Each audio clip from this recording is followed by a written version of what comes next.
Jadi anak-anak, ini adalah saldo debit kredit. Tolong ini nanti dicatat dan dihafal. Gak mau, Bu. Tugas banyak.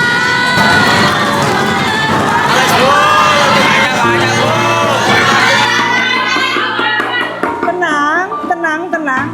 Dan besok ada pretest.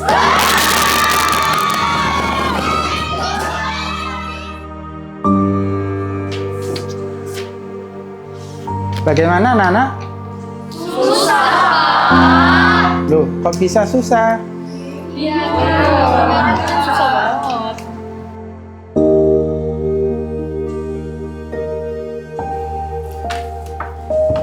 Bapak Ibu, Iya, Bu. saya lihat hasil pretest nilai akuntansi dasar anak-anak kelas 10 ini hasilnya masih belum bagus. Iya, betul, Ibu. Betul. Kira-kira adakah solusinya ini? Kalau dari saya sebenarnya ada ide Bu, yaitu dengan proyek Gemas untuk membelajarkan mereka mengenai debit kredit. Gemas? Iya. Gemas itu apa? Jadi Gemas itu kepanjangan dari Game Edukasi Mekanisme Akuntansi Sederhana. iya. Bagaimana? Itu. Iya, Ini mudah diimplementasikan ke anak-anak? mudah sekali Ibu. Jadi materi nanti dan soal-soal berbasis game. Oh, Jadi pasti iya. anak-anak suka. Oh, pasti seru ya. Gimana Pak Sigit, Bu Devina? Setuju. Boleh, kita ya. coba aja, Bu. Coba Iya. dulu ya. Kayak gimana, Ibu? Oke, yuk kita tengok di sini ya. Jadi ini nanti aplikasinya berbasis Canva. Oh. Kemarin kalian sudah mengerjakan soal pretest. Bagaimana? Sulit apa mudah? Susah. Kenapa kok bisa sulit? Bingung aja Pak, menentukan debit kreditnya itu loh. Oh, bingung. Iya. Oke. Mungkin kalian terbiasa menghafal mungkin ya. Iya. Debitnya apa, kreditnya apa, seperti itu ya. Oke, saya kasih contoh misalkan ini adalah perlengkapan. Kalau kalian gunakan nggak mungkin selamanya bisa digunakan. Pasti suatu saat pasti habis. Nah, kalau ini nanti habis, nyatetnya gimana? Yuk. Nah, itu jangan dihafal. Karena studi kasus itu belum tentu seperti yang ada di soal di buku-buku. Maka hari ini kita akan belajar tentang teknik 5 jari agar kalian lebih mudah memahami akuntansi. Bagaimana? Semangat ya? Semangat. Teknik 5 jari, ini kita mulai dari yang pertama, harta. Harta adalah jempol. Kenapa kok jempol? Karena akuntansi itu akunnya ada banyak.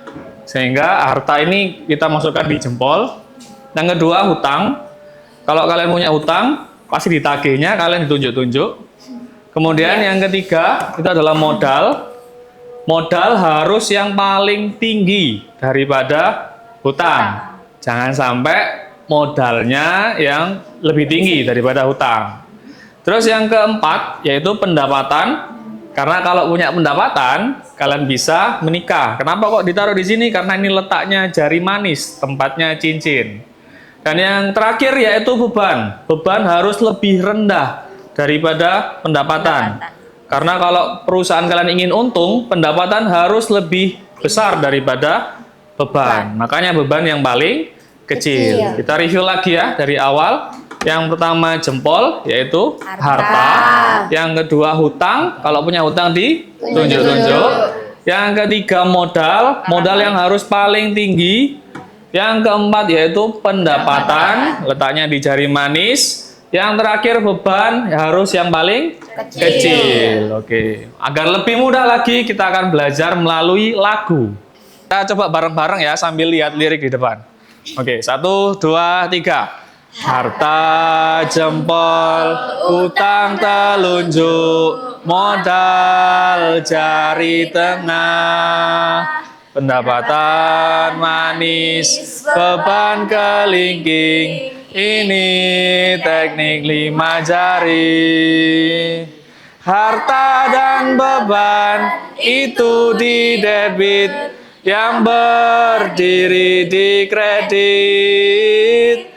Harta dan beban itu di debit, yang berdiri di kredit. Oke, kasih masuk kalian semua. Anak-anak, barusan tadi kalian belajar mekanisme debit kredit dengan lagu oleh Pak Sigit kan? Iya, Bu. Oke. Bagaimana, sudah bisa memahami perbedaan debit dan kredit? Sudah. Bisa membedakan akun-akun yang bersaldo normal debit dan bersaldo normal kredit kan? Bisa. Oke, bagus sekali. Jika sudah seperti itu, maka sekarang waktunya kita apa ini?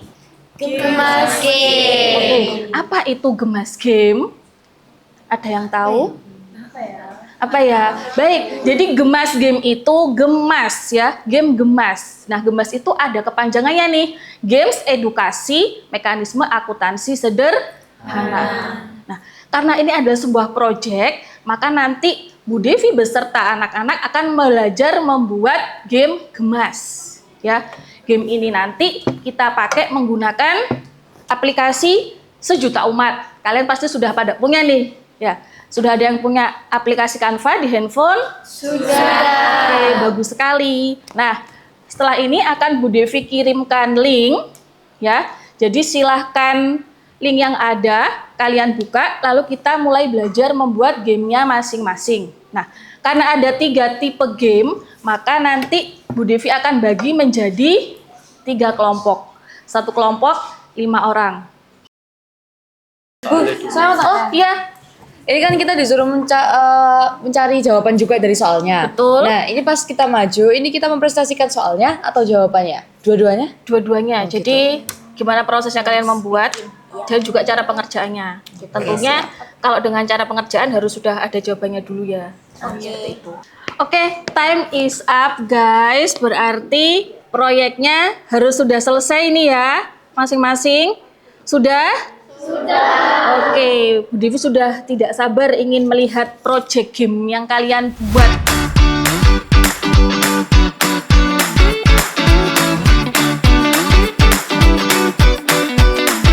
Pembelajaran debit kredit hari ini bagaimana rasanya? Seru. Debit kreditnya kalau dibuat dengan game gemas, bagaimana? Lebih Lebih mudah ya, memahami soalnya juga ya. Gimana anak-anak? Gampang?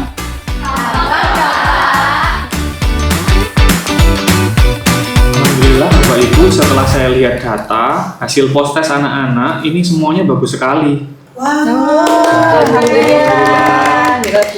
Berarti upaya kita selama ini berinovasi di metode pembelajaran dengan model pembelajaran project based learning, Iya. pendekatan STEAM, dan 4C berbuah manis ya Bapak Ibu. Iya, alhamdulillah. Menurut saya inovasi ini bisa dilanjutkan di mapel-mapel yang lain. Ya, setuju. Iya. Setuju, boleh. Bagus. Ya, semoga kita semuanya selalu sehat, semangat, terus belajar tentang hal-hal yang baru. Ya. Berinovasi dan semoga berdampak dan bermakna untuk anak-anak kita. Canva tidak hanya sekedar presentasi, kalian juga bisa memasukkan foto, video, audio, bahkan kalian bisa bermain game di dalam Canva. Oke teman-teman, di sini saya akan berbagi pendapat saya tentang Project Gemas ini. Jadi sebelumnya tadi kita melakukan pembelajaran dengan Project Gemas ya, dan itu berbasis game dan IT juga berkelompok. Menurut saya itu sangat menarik ya, karena saya di sini orangnya ekstrovert. Jadi kalau semisal disatukan dalam satu kelompok itu memang sangat menyenangkan ya, apalagi kita bisa memecahkan suatu masalah bersama-sama begitu. Menurut saya, pembelajaran menggunakan Project Gemas sangat menyenangkan dan seru sekali. Di sini saya banyak belajar menggunakan Canva. Terima kasih Project Gemas, saya lebih memahami akuntansi, terutama mekanisme debit kredit. Seorang guru diibaratkan sebagai cahaya di kegelapan. Tanpa guru, siswa tidak berdaya dan sekolah tidak menyala. Guru hebat tidak hanya mampu mengajar di kelas, tapi ia mampu berinovasi dan menginspirasi siswanya untuk meraih kehidupan yang lebih berdampak dan bermakna di hari depan. Kami tim guru SMK Negeri 2 Buduran Sidoarjo siap menjadi jawara program Sekolah Juara 2025. Siap. Siap! Salam Guru Inovatif.